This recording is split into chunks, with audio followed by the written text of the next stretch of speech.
Aloha and oops, yikes.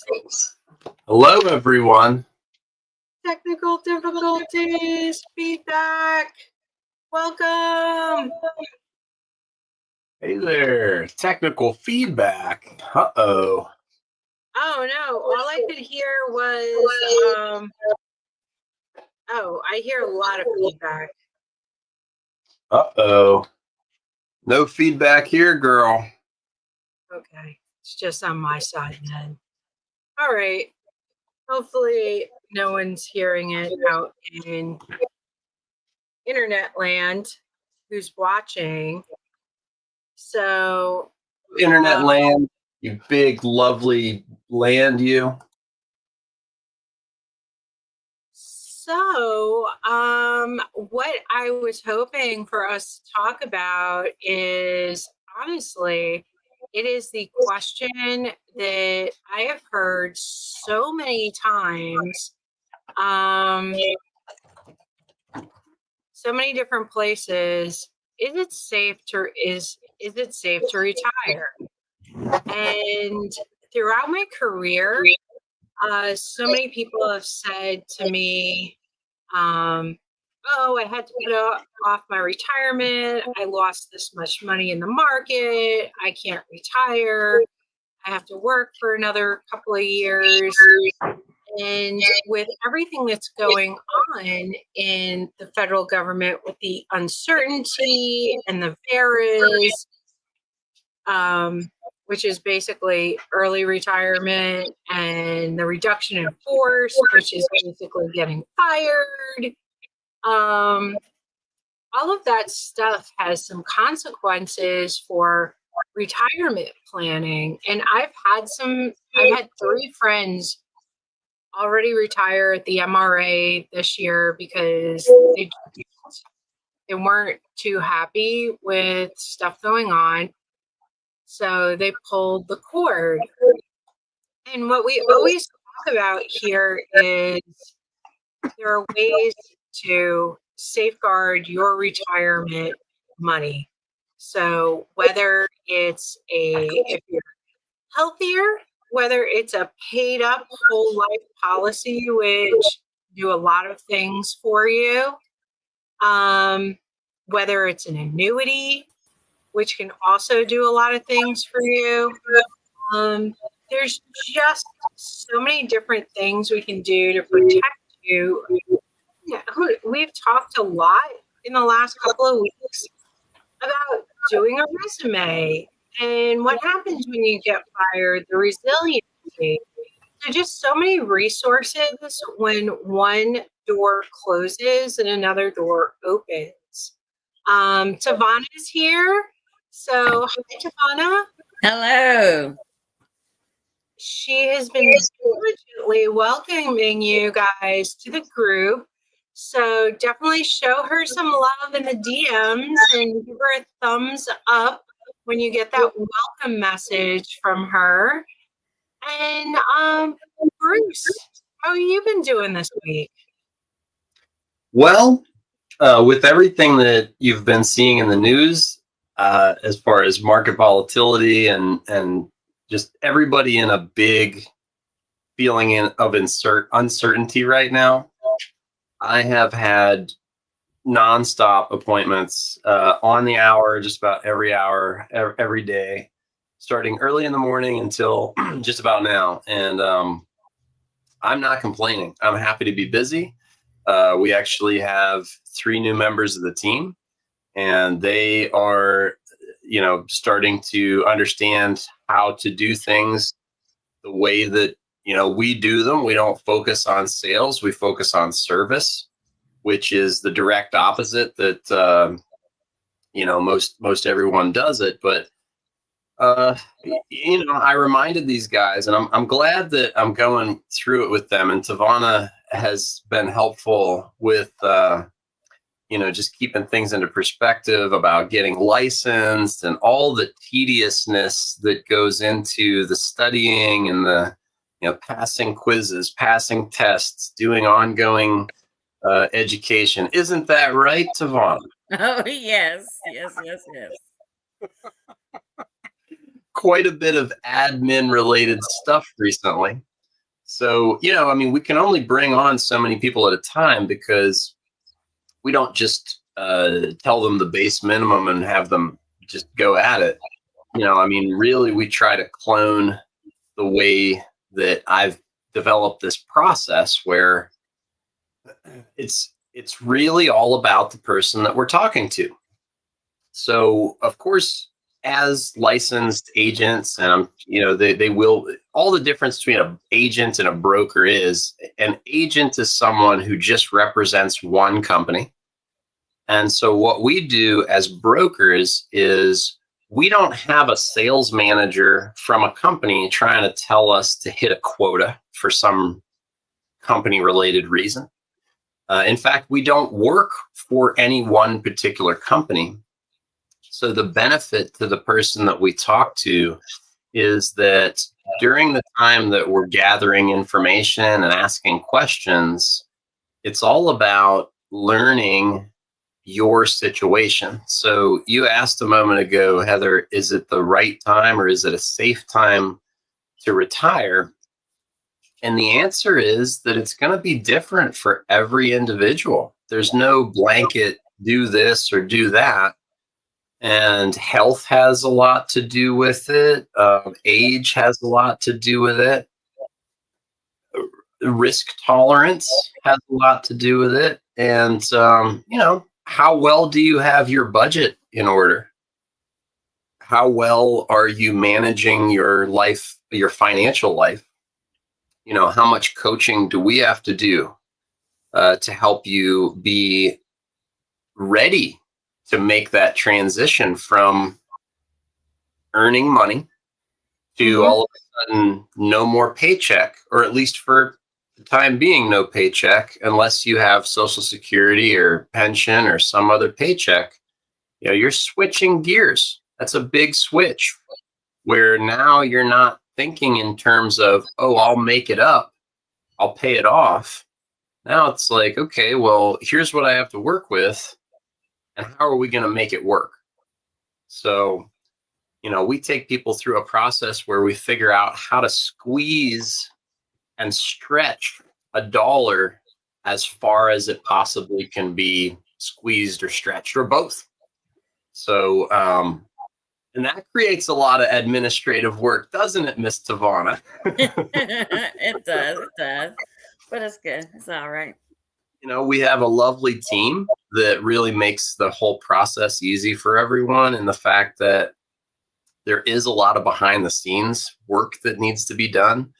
And in order to get things to move smoothly, we constantly, every day, we're on the phone with not just the people we serve, but also the financial institutions that we work with to move money around and reposition things and get everything tweaked and adjusted, kind of like pressing the cruise control so that you have it at that steady speed of cash flow or income stream that you need, so that you have time to put some thought into this resume building and this new second career path, and finding something that you're passionate about. And it's not just, oh, I have to make money. A lot of people that we're talking to is just introducing the idea that this is the first time that you maybe have had time freedom since you were a kid, and mom and dad told you don't come back until the street lights are on. So certainly not all doom and gloom. Is it scary? Is there a lot of uncertainty right now? Absolutely. Especially with this whole tariff thing. Heather, have you been looking in? Because I've, of course, been studying and figuring out exactly what's going on. Before I keep just talking, was there anything else that you wanted me to touch on, or do you want me to give a little quick market update? Well, I mean, honestly, I think the most important question, even before the market update, and you said you were super busy, but when's the best time to get on your calendar? When's the best time to start planning for all this? I mean, your calendar link is in the comments. It's on all of these videos. When should people take advantage of talking to you, just at least to understand? Today, there's no time like yesterday, because once we have the first conversation, then at least we can figure out, A, does it make sense to have a second conversation? And B, what's the urgency? Because it's not coming from us. We're not just pushing people through just to push business through. Uh, we will act as fast as you tell us to. And when is it the best time to plan, or even, find out what your options are? How can you plan without knowing what your options are? And rather than having to talk to the guy or gal down the street and get one opinion from them, and then call, some other place and get another opinion, and end up talking to 5 people who have 5 different opinions. The reason that we built our brokerage the way that we have great relationships with dozens and dozens of companies. So when we look through the numbers, our software can pull up all 40 or 50 companies that we have decided to work with, these A++ and B+, down to B++, never less than that. But, they're strong financial rating companies. See what they're offering. Does anything match or exceed your expectations? If not, we could direct you in who else you could contact to look at things alternatively. But, if you're thinking that you'd like to evaluate what is possible with where you are, Heather, is there a reason to wait until tomorrow or next week? I don't think so. And especially the way things are going right now. And you mentioned tariffs. I'm going to say I am not happy with tariffs. Not because I don't think that maybe it could be a good way to restructure what we're doing, but right now it's just resulting in double taxation for ordinary people, because they're still paying their income tax, they're still paying sales tax, all the taxes they were paying before. But now, because the companies are paying even more on the price of imports, they're having to raise the prices of everything. So we're getting hit with like triple and quadruple taxation that it's not helping the average person. And I'm not even sure how much it's helping the economy as a whole. What do you think, Bruce? I've heard a lot of opinions, and I try to, and by the way, Tavana, we know that you're super busy. Do you need to excuse yourself for administrative purposes, or were you going to hang out? I'll say bye. I was going to hang out for however long, but bye, guys. Bye. Thank you for keeping the ship running. Aloha. Aloha. Thank you. So is a tariff a good thing or a bad thing? Well, if we look at how tariffs were used originally, it was basically, it does have to do with tax. And it kind of, one way to look at it is Americans, everyone that's on this call right now, the rest of the world has an opinion about us, and it's consistent everywhere.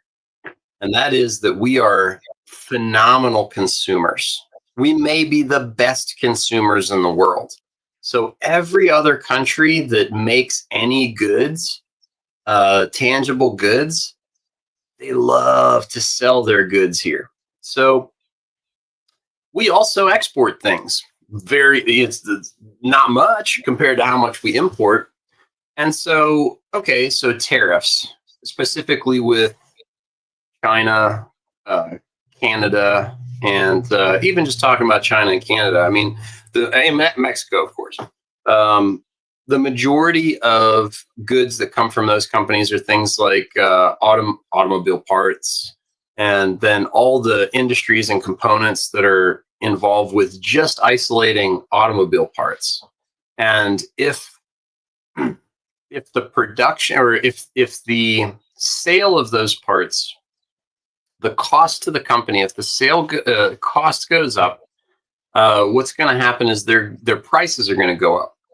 And at the same time, over here, we're experiencing inflation. So our dollars feel like they're worth less tomorrow than they were yesterday. So you're going to have people slowing down their shopping and being more cautious with how they spend their money. So you've got that happening. So if people are being cautious with how they're spending their money, and there's goods that are more expensive, then that means that the sale of goods is going to slow down, which means that the production of goods is going to slow down, which could affect jobs and manufacturing. So if those things are affected, and we're feeling it in our pocket because eggs and food cost more now than they did even 90 days ago, could we be dancing on a fine line of a market that has a lot of attributes that look recessive? I don't even want to say the word, okay? But is it possible? I mean, yeah, there's a lot of things going on. But on the flip side, let's say that the current administration actually uses the tariffs for what they were originally appropriated, or they were created for. The whole idea that the tax on other countries for the pleasure of being able to sell their goods in our country, if they actually use this in a way that, the average consumer, when we're just buying stuff for ourselves, is it going to affect us? Yes. Larger companies that have, just to make a comparison, a fleet of automobiles that they have to keep up with. And maybe they're a transportation company or a delivery service, or, any of these other big companies that are out there. If their cost on things goes up, it messes with their profit margin. And depending on the size of an Amazon company, I mean, is it going to affect the workers? Is it going to, but there again, if we're buying less stuff and stuff costs more, so when is the right time to figure all your numbers out? I'm sorry if I got derailed, but I just feel like tariffs, where I was going with that one is, if the revenue that the tariffs generate actually goes back and services the debt that we have, because in my understanding, the reason that we're experiencing the inflation is because our debt is so poorly serviced. It's like a bad mortgage where you make the payment, but then your interest rate hits and it makes it look like you didn't even make a payment and you're hardly scratching the balance. Yep. That's kind of where we're at. So in order to get the inflation under control, we need to get the debt servicing under control. If we can get the debt servicing under control and actually start to make a dent on that balance and get our principal balance lower, and we're not paying the interest on the size of debt that we have now, if those things could happen, could inflation slow? Yes. Could prices get better? Yes. Is the Fed working with us? Not necessarily right now.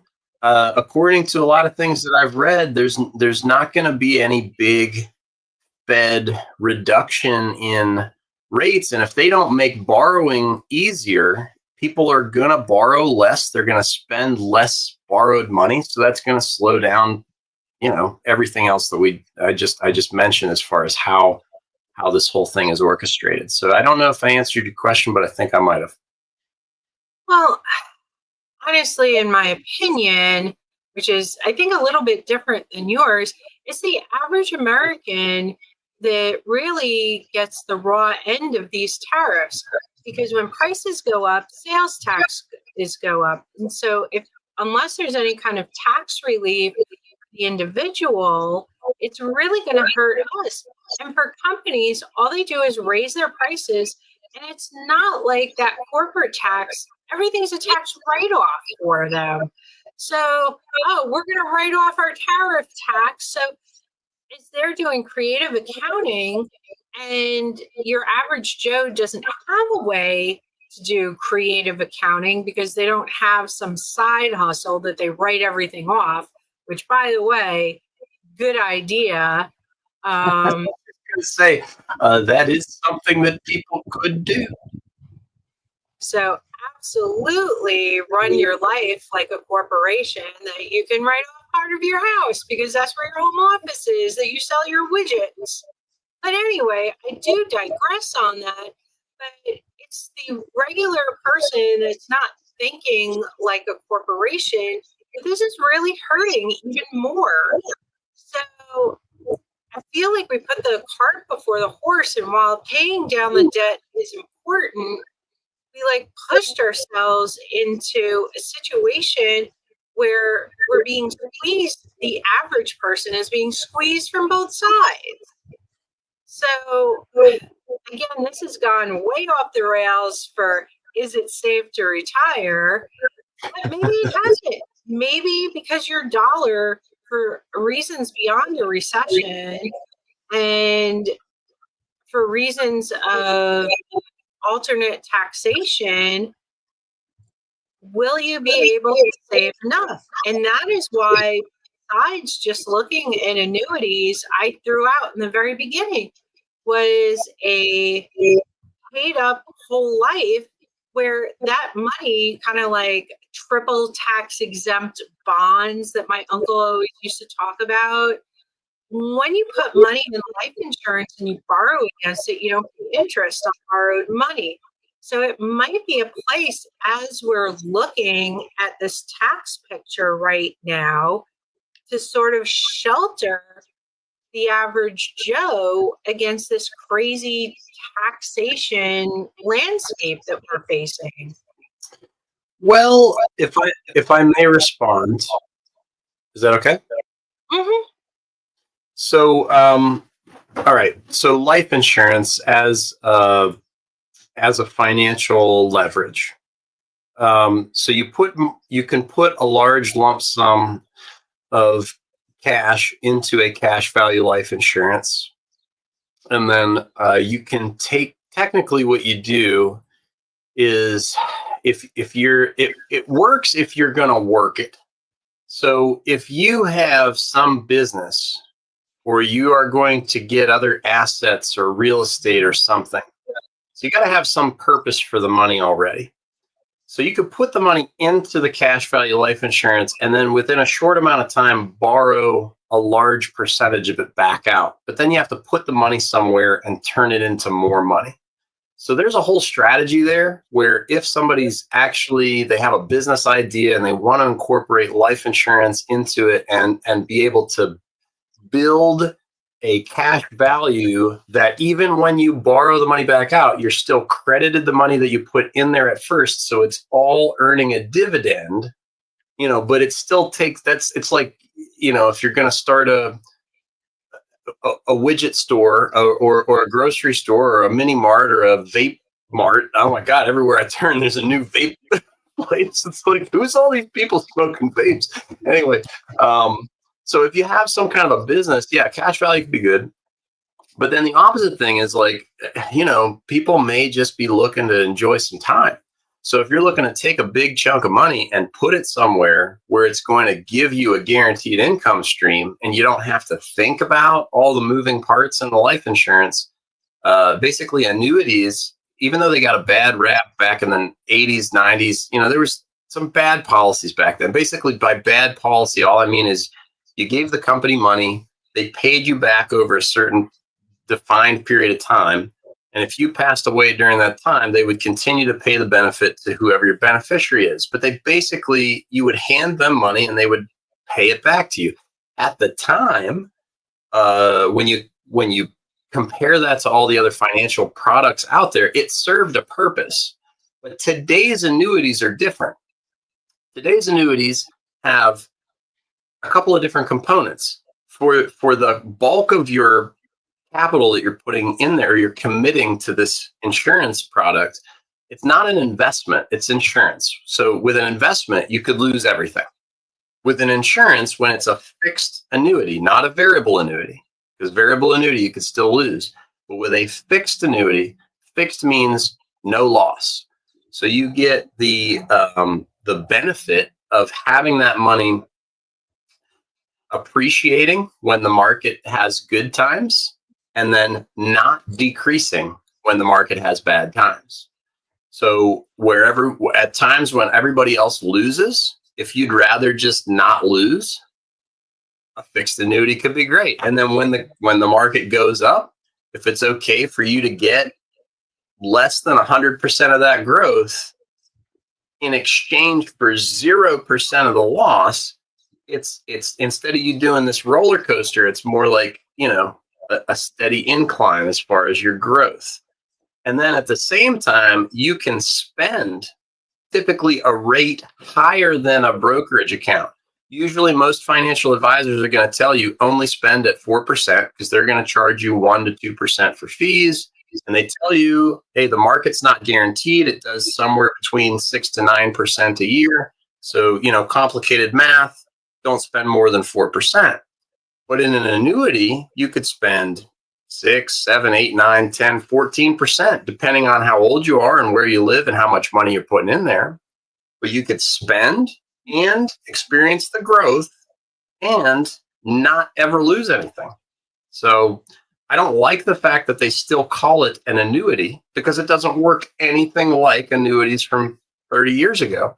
But it's absolutely a very popular option because it takes out all the risk, all the losing sleep over bad news or worrying about the economy. And it gives you the cash flow that you need to, maybe coupled with Social Security or pension, or depending on, what kind of nest egg we're talking about, you could replace a good portion of your working income. And then if you're not driving to work every day and you're not eating out at lunch every day and you're not doing the things that working people do, your cost of living goes down. And then you get support on your necessities. And then you can start to have more time freedom and mental clarity to follow some of the other excellent advice that we've been getting from some of the other speakers.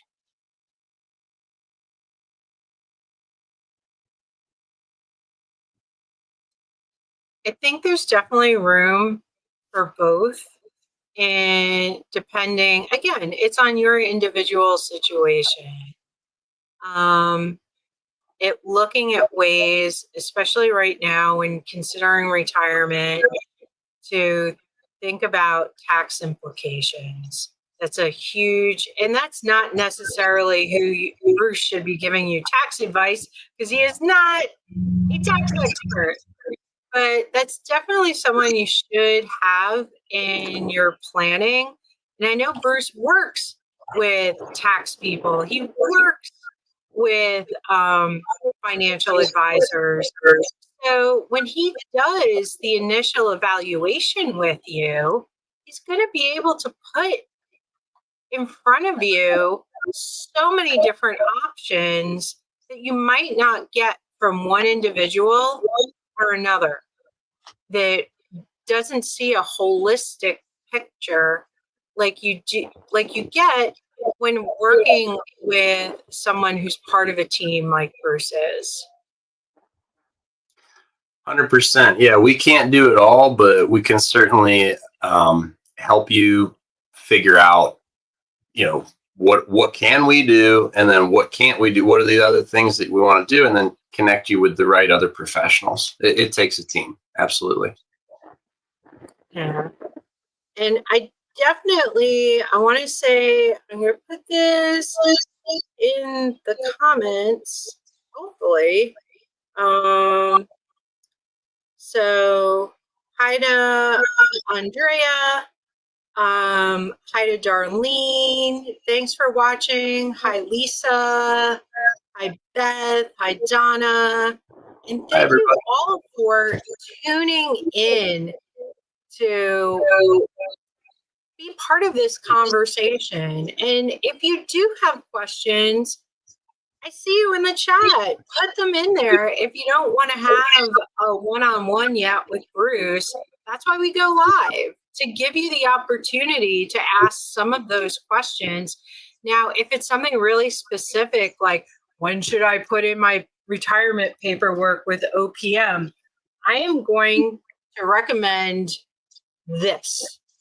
Granted, the date is a little past on my edition, but this FERS retirement planning guide that FedWeek puts out is amazing. And it gives you all that, and it gives you telephone numbers and the people you should be contacting and different dates on when to do things. And all of the time I see, oh, will I get my special payment for Social Security if I don't have 30 years of the MRA?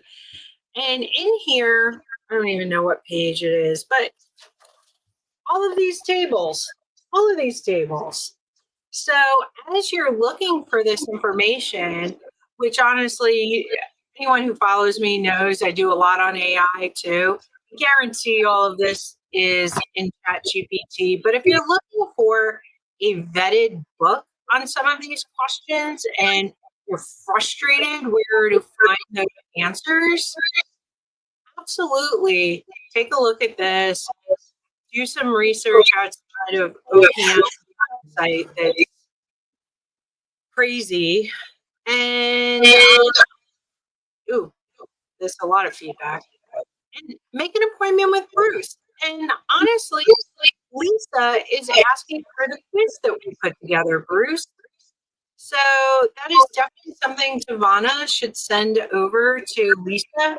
Maybe I should have mentioned that we put together a retirement quiz to see where you're at. And also to give back, don't just take the quiz, give it back to Bruce so he can give you some feedback on it.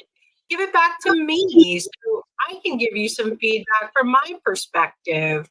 So I'm excited about that too. I totally forgot to mention it, Bruce. Cool. Yeah. I mean, it's not a scary phone call. I'm not the principal. I'm not your parents. People actually like me. I mean, at least they keep talking to me, so I assume they like me. Maybe they just like what I do.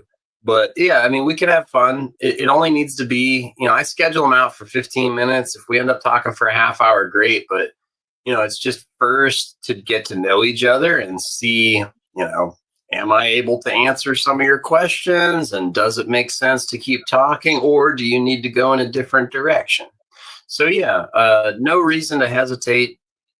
I'm basically working 8 to 8 these days to make sure that I'm available for everybody. And like I said, we've got our team of aspiring